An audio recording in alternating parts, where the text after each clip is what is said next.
visiting Disney World during the summer tends to get a bad rap at times for a couple of reasons. Kids are out of school, people are taking their summer vacations, and Florida weather during the summer can get very extreme at times. Regardless of what we tend to hear about Disney World during the summertime, there's nothing keeping you from having the best time on your trip. And to help prepare you to have the best trip at Disney World, I wanted to share with you 9 tips today to help you survive Disney World during the summer. The first and most important thing you'll want to consider whenever visiting Disney World during the summertime is drinking enough water. During the summer, the heat of the day here in Florida can get very intense, and so I always like to ensure that I have a bottle of water on me and that I am continually taking drinks of water. Heat exhaustion and dehydration is real down here, and I want to share with you a couple of tips that come with drinking water at Disney World. As I mentioned, I always have a water bottle on hand that I like to carry with me throughout the park, and what I'll do is I will routinely fill it up at the water bottle stations that are located all around the parks. Usually I do this because you can buy water at Disney World, but the cost can definitely start to add up as you buy water throughout the day, and so I always make sure that I have a water bottle on with me handy so that way I can continue to fill it up. Also, if you don't like the taste of Florida water or Disney World water from the water fountains, what you can do is you can go inside some of the restaurants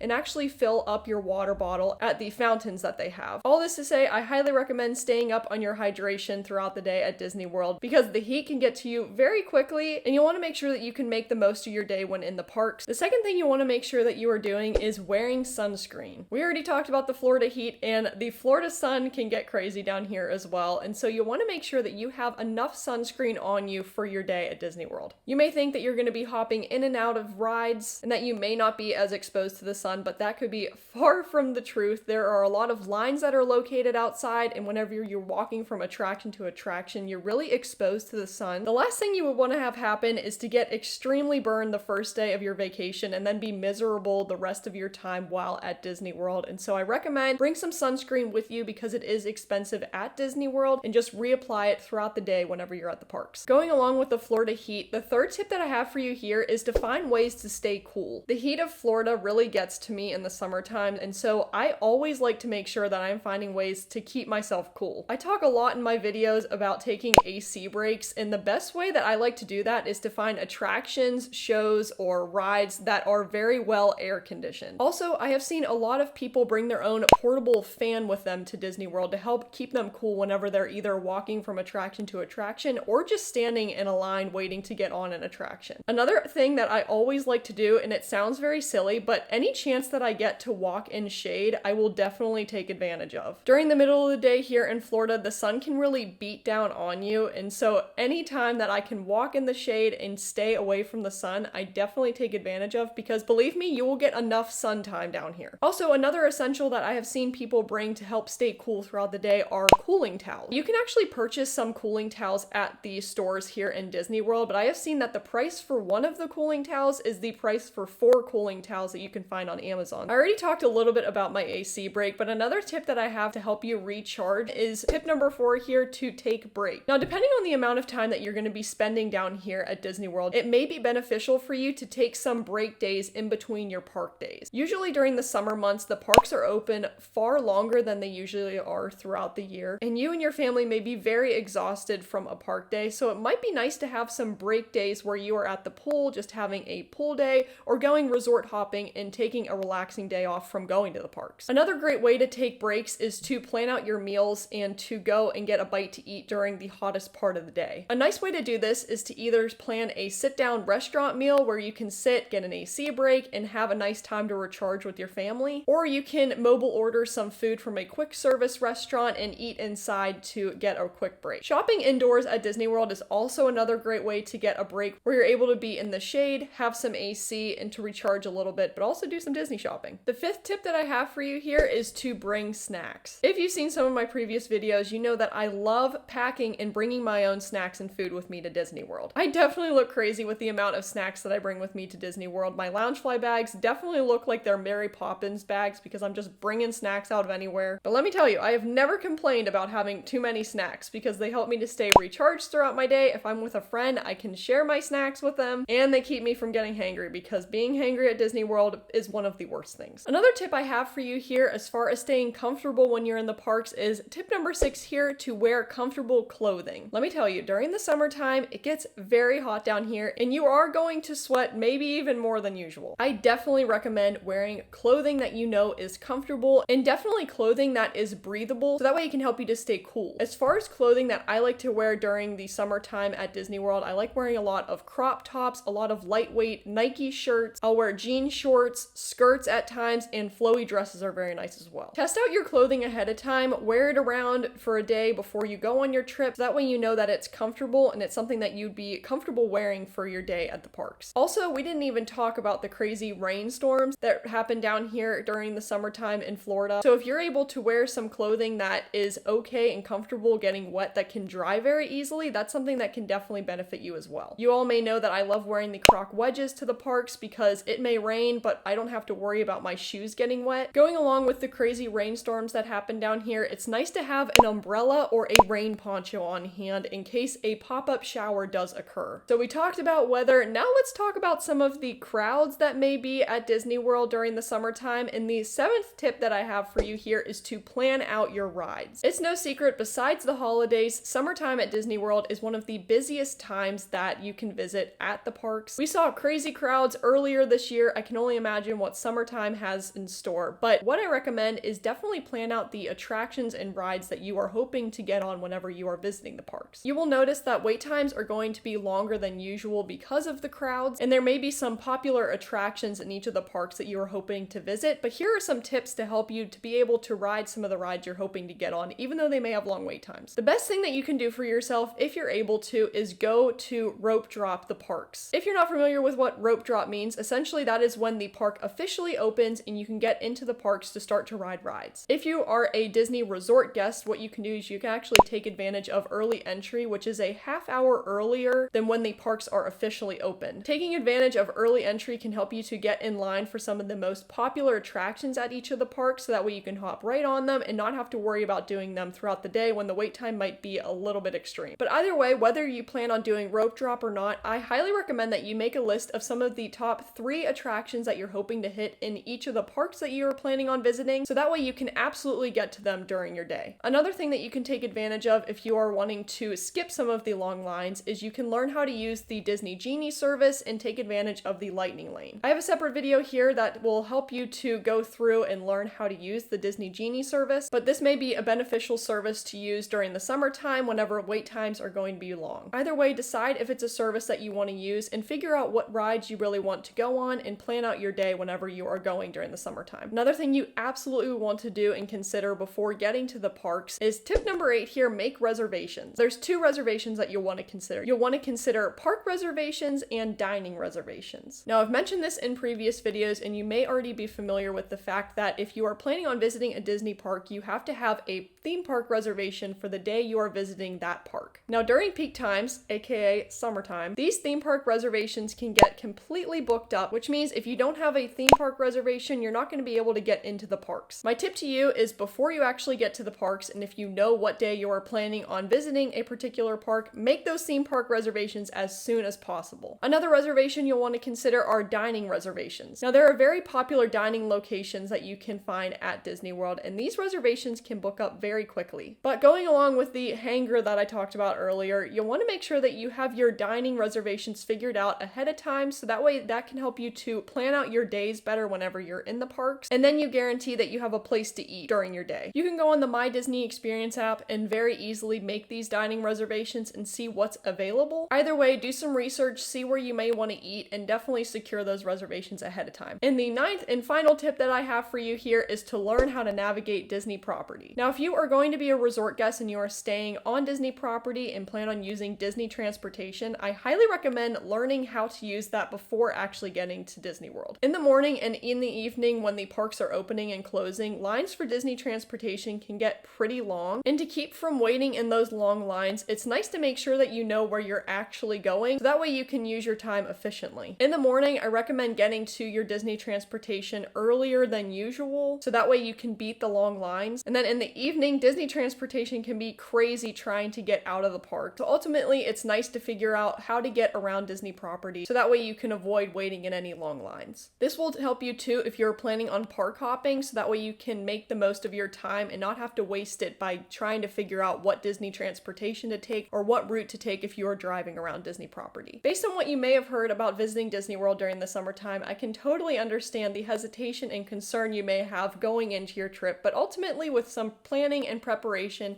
it can help you to still have the best time when at Disney World. Going along with that planning, it's nice planning out some essentials that you may want to bring with you to the park to help you to have the best time at Disney World, which you can find in this video here, as well as if you are wanting to learn how to navigate Disney property, here is an easy guide about how to use Disney transportation.